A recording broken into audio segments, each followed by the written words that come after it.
The boy had no home, no warm bed, no one waiting for him when the sun went down. Every day felt the same. He woke up on the cold pavement with nothing but an old torn blanket over him. The city around him was busy and loud, cars honking, people rushing to work, restaurants full of food smells he could never taste. He sat in a corner, watching people pass by like he was invisible. Sometimes someone would drop a coin, sometimes no one even looked his way. Hunger was always there, a pain in his stomach that never really stopped. That evening was colder than usual. The sky had turned gray, and wind blew through the empty streets as the shops started closing one by one. He pulled the blanket tighter around his shoulders and walked slowly, hoping to find some leftover food near the market stalls before the night guards chased him away. He had learned to survive by watching for moments when no one was looking, grabbing what he could before. Someone shouted at him, but tonight something felt different. As he turned into a narrow alley, he heard it, a sound so faint he thought he imagined it at first. A soft cry, like someone trying to call for help, but too scared to be loud. He stopped, heart beating faster. The alley was dark, lit only by a flickering streetlight at the far end. He waited, holding his breath. There it was again, a whimper, broken and shaky, like a child trying not to cry. Curiosity and fear pulled him forward. His feet made no sound as he walked slowly, his eyes searching the shadows. Then he saw her, a girl, maybe around his age, sitting on the ground with her hands tied. Her hair was messy, face streaked with dirt and tears. She looked terrified. Before he could move, he heard voices from the other side of the alley. Two men stood there, talking in low, angry tones. "She's worth a fortune," one said. "Her father will pay anything to get her back." The boy froze. He didn't understand everything, but he understood enough. Kidnappers. A real kidnapping, happening right in front of him. He felt his stomach twist with fear. He had nothing, no strength, no weapon, no one to call for help. What could a homeless boy do against grown men? His first thought was to run, pretend he saw nothing. That was safer, but then the girl looked at him. Their eyes met for just a second. Hers were full of fear, pleading silently. "Please, help me." Something inside him moved. He couldn't just walk away. He had lived invisible all his life, but right now, he couldn't be invisible. Not when someone needed him. He looked around quickly. Near the trash bins lay a broken stick, maybe from an old broom. He picked it up quietly, hands shaking. His heart pounded so hard he thought the men would hear it. The girl gasped softly when she saw him holding the stick, but he put a finger to his lips, telling her not to make a sound. He had no plan, no idea what to do next, but his feet started moving on their own. One of the men suddenly turned. "What was that?" he snapped, looking into the dark. The boy panicked. He grabbed an empty bottle from the ground and threw it as hard as he could toward the other end of the alley. It crashed loudly, echoing through the night. "What was that?" The other man shouted, "Check it out." They both turned toward the sound. The boy used that moment. He ran forward, heart racing, and cut the ropes on the girl's hands with a sharp piece of metal he found near her feet. "Run," he whispered, pulling her up. She stumbled but followed him, too shocked to speak. They ran out of the alley as fast as they could. Behind them, angry shouts exploded when the men realized what had happened. The boy didn't stop. His legs burned, lungs hurt, but he kept running until the voices grew faint. Finally, they hid behind a wall, both breathing hard. The girl was shaking, tears running down her face. "Thank you," she whispered, voice breaking. My dad, he's a millionaire. He'll find you. He'll..." But before she could finish, footsteps echoed again. The men were looking for them. The boy grabbed her hand. "Come on," he said. They had to keep moving, and as they disappeared into the night, one thought pounded in his head. He was just a homeless boy. But tonight, for the first time in his life, He had done something that mattered. The night air felt colder as they ran through the narrow streets, their footsteps echoing off the walls. The girl stumbled again, her legs shaking, but the boy held her hand tightly. He didn't know where to go. He had no home, no safe place to hide, but stopping was not an option. Behind them, the kidnappers' angry voices kept getting closer. Boy's heart pounded so loudly it drowned out everything else. His chest hurt from running, but he didn't slow down. He turned corner after corner, hoping to lose the men in the maze of alleys. Finally, he saw an old broken gate leading to what looked like an abandoned building. He pushed it open and pulled the girl inside. "She," he whispered, holding a finger to his lips. They crouched behind a pile of wood, hiding in the shadows. The girl's breaths came fast and uneven.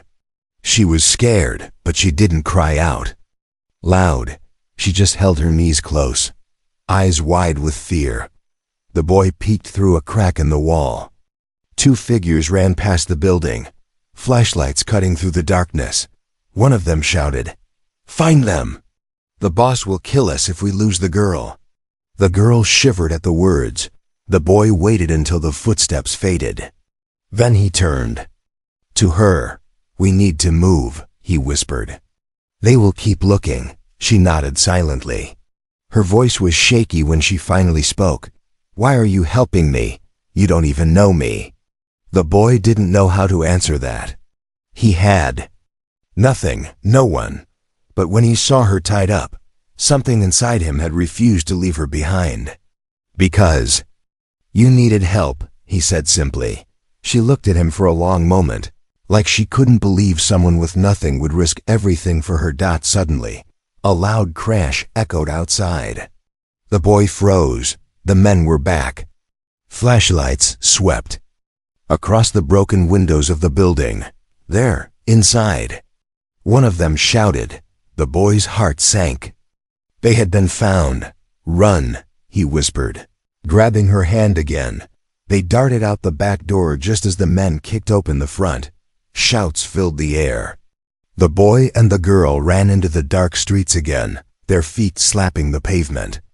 The girl was slower now, exhausted, but she didn't stop. They reached the main road where the streetlights glowed. A few cars passed by, but no one stopped. The boy waved his arms desperately. "Help, please." The girl shouted, her voice breaking. But the cars sped past, drivers too scared or too busy to get involved. The kidnappers were closing in again. One of them threw a rock that hit the wall next to the boy. He flinched but didn't let go of the girl's hand. Up ahead he saw a small shop still open. Light spilled from the doorway. Without thinking, he pulled the girl inside. An old man behind the counter looked up in surprise. "What's going on?" he asked. "Please," the boy gasped. "She's in danger. Call the police." The girl added quickly, "They kidnapped me. My dad will come. Please help us." The man grabbed his phone immediately, calling for help. But before he could lock the door, the kidnappers appeared outside. "Give us the girl," one of them growled, banging on the door. The old man shook his head. "The police are coming. Leave before you're caught." The men cursed and backed away into the shadows, knowing the police would be here soon. The girl sat on the floor, trembling. The boy sat beside her, breathing hard. For the first time since it all started, he felt a little relief. But he didn't stay long. As sirens grew closer, fear crept back in. He wasn't sure if the police would believe him. He was just a homeless boy. Would they think he was part of it? He stood up quietly. The girl looked at him. "Wait," she said softly. "Don't go." He shook his head. "You'll be safe now. That's what matters." And before the police arrived, before the cameras, before the chaos, he slipped out. The back door, blue and red lights flashed across the street as police cars stopped in front of the shop. Officers jumped out quickly, surrounding the place while neighbors gathered to see what was happening. The kidnappers were long gone by now, disappearing into the darkness before the police could reach them. The millionaire's daughter sat on the floor inside the shop, her face pale, hands shaking. The old man who owned the shop kept telling her everything would be okay now. Soon, paramedics came and wrapped a blanket around her shoulders. One officer leaned down. "You're safe now," he said gently. "What's your name?" "Who should we call?" She whispered her father's name. The moment they heard it, every officer exchanged a look. It was a name everyone in the city knew. A man so rich and powerful that people wrote about him in newspapers almost every day. Within minutes, a call was made. Not long after, the quiet street exploded with noise. Expensive cars, black SUVs, and even a private helicopter landed nearby. Out stepped a tall man in a suit, his face pale with fear and relief. "My daughter!" he shouted, rushing toward her. She ran into his arms, sobbing. For a moment, time seemed to stop as the father held his daughter tightly, crying in front of everyone. The crowd watched silently. It wasn't every day they saw a man like him break down like that. But as the reunion unfolded, someone asked the girl how she escaped. Cameras from news reporters who had rushed to the scene picked up her words. "It was a boy," she said, her voice trembling but clear. "A homeless boy. He saved me." The reporters leaned forward. "Where is he now?" one of them asked. She shook her head. "I don't know. He ran away before you came. He saved my life, and I didn't even get to thank him." The father stood up, his face serious now. "Find him," he ordered. "Whoever he is, I want to meet him, tonight." Police officers began searching the area, showing the girl's description of the boy to people nearby.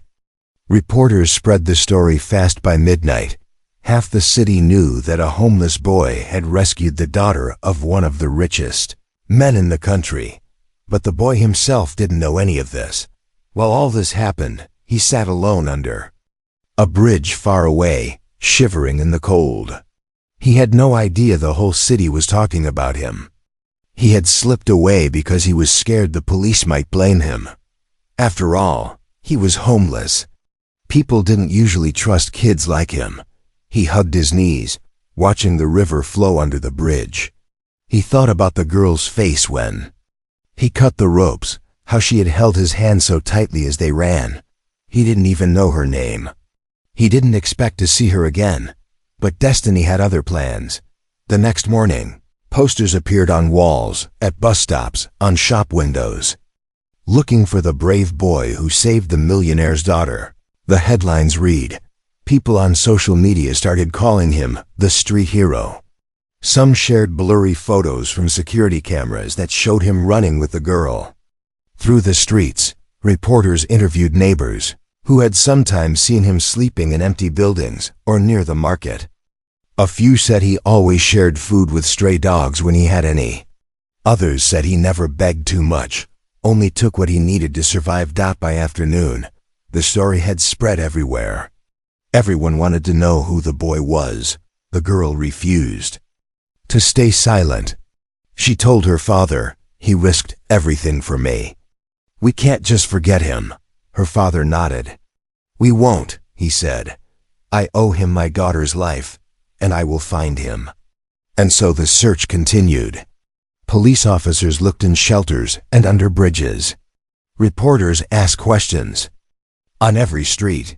But the boy stayed hidden, afraid of the sudden attention.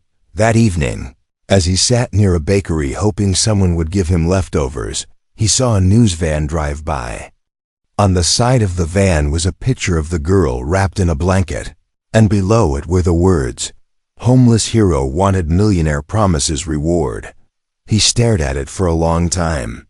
He didn't care about money. He didn't even know why people made such a big deal out of it. He just wanted a quiet place to sleep and maybe some food to eat. But deep down, he felt something he hadn't felt in years. Hope. Because for the first time, people were not looking at him like a problem.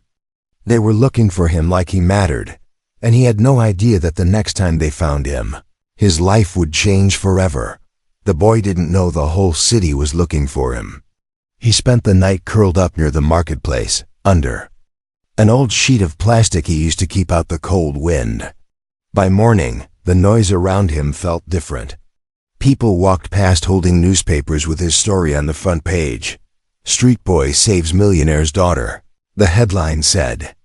In big letters, some people stopped near him, whispering, looking at his face, then shaking their heads and moving on.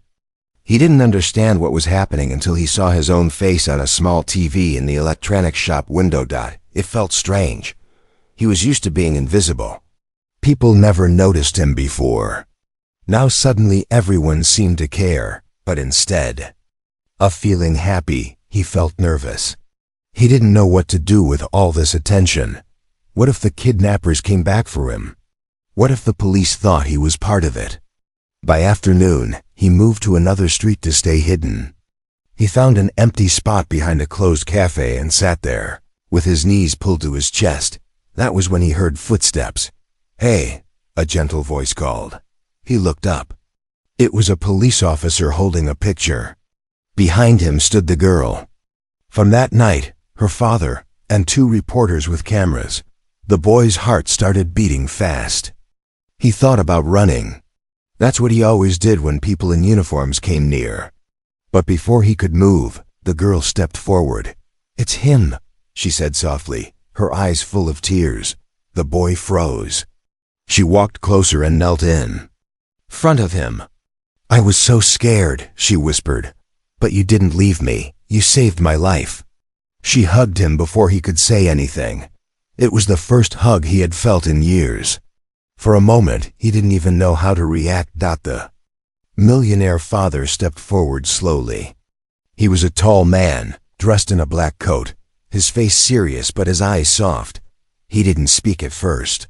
He just knelt down like his daughter had and looked at the boy. "Son," he said finally, "you saved the most precious thing in my life. I can never thank you enough." The boy shook his head. I just helped," he whispered. But the man wasn't done. He stood up and turned to the cameras and the crowd that had gathered. "This boy," he said loudly, his voice firm, "risked his life when he had nothing. And today, I promise you this, he will never be homeless again. He will have a home, food, education, and anything he needs."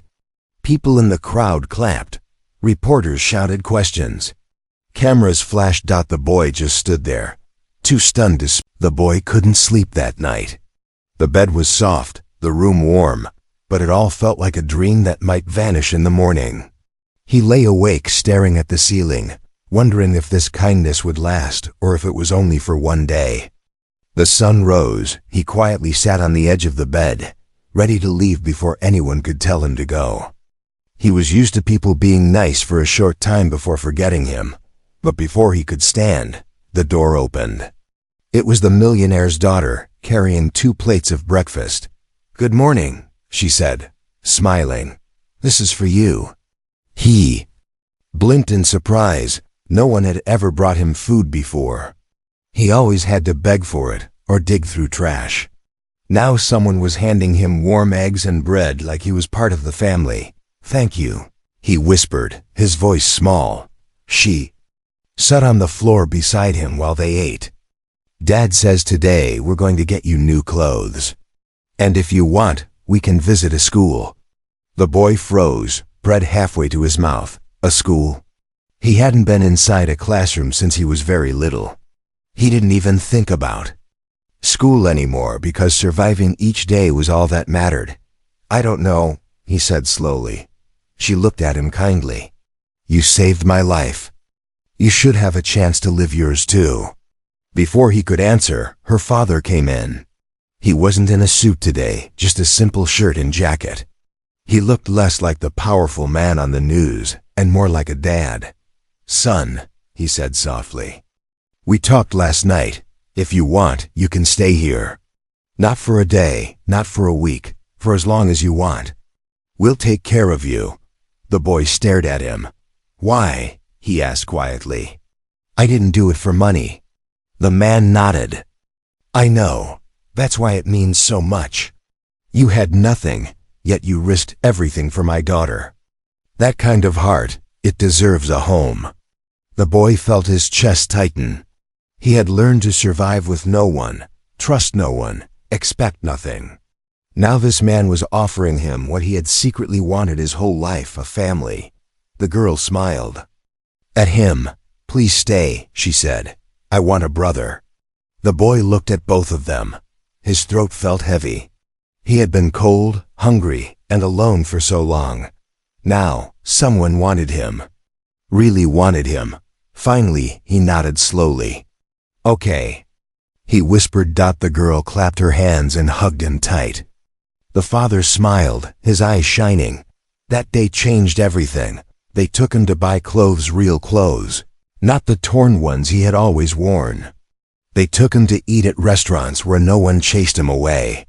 People looked at him now with respect instead of pity. Reporters asked for his story, calling him the boy hero. But he didn't like the cameras much. He just wanted a quiet life. The father arranged